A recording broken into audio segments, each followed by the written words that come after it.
ஐயோ இவங்களுக்கு உடம்பு நல்லாயிட்டேன்னா நம்மளுக்கு உடம்பு சரியாக மாக்கிடுவாங்களே. வேலை அங்கே போனாலே ஏகப்பட்டது வாங்குவாங்க. என்ன பண்ணுறது, கழுவி முடிச்சுட்டு போகிறேன். என்ன பண்ண போகிறாங்களோ தெரில.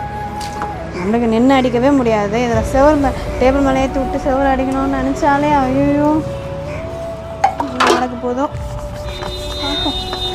சாமான் கைட்டா இருந்தா சாமான் எப்படி கவுத்துதே? இதெல்லாம் இட்லி இருந்துச்சாக்கா, இட்லி சாம்பார் சாப்பிட்டேன். இதே எப்பதான் கழுவுறா தெரியல. சீக்கிரம் கழுவி வாடி, கழுவிட்டு பாரு. சாப்பிட்டு முடிச்சிட்டேன். சீக்கிரம் பாருங்க. பெயிண்ட் அடிக்கணும் எடுத்துக்கிறேன். சீக்கிரம் எடுத்துன்னு காசு ஊற்றி போயாக்கா. கழுவிட்டு கொண்டு மாட்டாங்களே. உடம்பு வர்றதா சரிங்க. என்ன அதான் அடுத்து எனக்கு உடம்பு சரியாம போகுது. ஐயோ பெயிண்ட் வேறு அடிக்கணும். என்ன போதும் தெரியலையே.